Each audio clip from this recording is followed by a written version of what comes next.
നമ്മളൊരു വേദിയിൽ സംസാരിക്കേണ്ടി വരുമ്പോൾ തുടക്കം മുതൽ ഒടുക്കം വരെ ആ ഓഡിയൻസിനെ എങ്ങനെ അറ്റൻഷൻ ചെയ്യാന്നുള്ളത് വലിയൊരു ചലഞ്ചാണ്. അതിനുള്ളൊരു സൊല്യൂഷൻ എന്താണ് ആക്ച്വലി? അതിന് പബ്ലിക് സ്പീക്കിങ്ങിൽ ഒരു ഗംഭീര ടെക്നിക്ക് ഉണ്ട്. അതിൻ്റെ പേര് മൈൻഡ് ഗ്രാബർ എന്നാണ്. ഉദാഹരണത്തിന് ഒരാളൊരു പ്രസംഗം തുടങ്ങുന്നു. ബഹുമാനായ അധ്യക്ഷൻ, ഉദ്ഘാടകൻ, മറ്റു വിശിഷ്ടാതിഥികൾ, സദസ്സിലുള്ള ഇന്ന ആളുകൾ എന്നൊക്കെ അഭിസംബോധന പറഞ്ഞ ഉടനെ തന്നെ വിഷയത്തിലേക്ക് പോവാതെ നേരെ ഒരു കഥ തുടങ്ങുകയാണ്. 2009 ജനുവരി 15 US ലഗാഡിയ എയർപോർട്ടിൽ നിന്നും ടേക്ക് ഓഫ് ചെയ്ത വിമാനം സെക്കൻഡുകൾക്കുള്ളിൽ പക്ഷിക്കൂട്ടങ്ങളെ ഇടിച്ചുകൊണ്ട് 2 എഞ്ചിനും തകരാറിലാവുന്നു.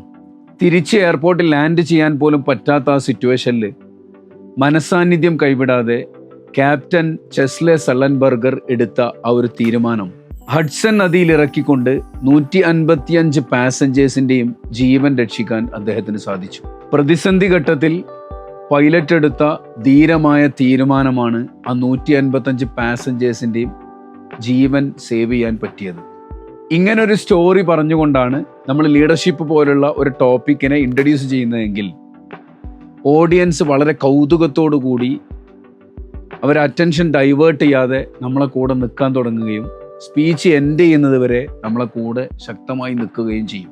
ഈ ഒരു ടെക്നിക്ക് എന്ന് പറയുന്നത് കഥ പറയുക മാത്രമല്ല, കവിത ആലപിച്ചുകൊണ്ട് നമുക്കൊരു പ്രസംഗം തുടങ്ങാം, പേഴ്സണൽ എക്സ്പീരിയൻസ് ഷെയർ ചെയ്തുകൊണ്ടാവാം, ഒരു ഉദ്ധരണി പറഞ്ഞുകൊണ്ട് നമുക്ക് ടോപ്പിക്കിലേക്ക് കണക്ട് ചെയ്യാം, ഹ്യൂമർ കൊണ്ട് ആരംഭിക്കാം,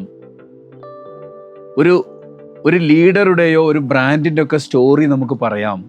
ഈ രീതിയിൽ ടോപ്പിക്കുമായി ബന്ധമുള്ള ഏതെങ്കിലും ഒരു ടെക്നിക്ക് ഉപയോഗിച്ചുകൊണ്ടാണ് നമ്മൾ പ്രസംഗം തുടങ്ങുന്നതെങ്കിൽ ഓഡിയൻസിനെ അതിശക്തമായി തുടക്കം മുതലേ നമ്മളെ കൂടെ നിർത്താനും പ്രസംഗത്തിൻ്റെ അവസാനം വരെ അവരെ കൊണ്ടുപോകാനും നല്ലൊരു ഇംപ്രഷൻ ഓഡിയൻസിന് മുമ്പിൽ ക്രിയേറ്റ് ചെയ്യാനും നമുക്ക് സാധിക്കും.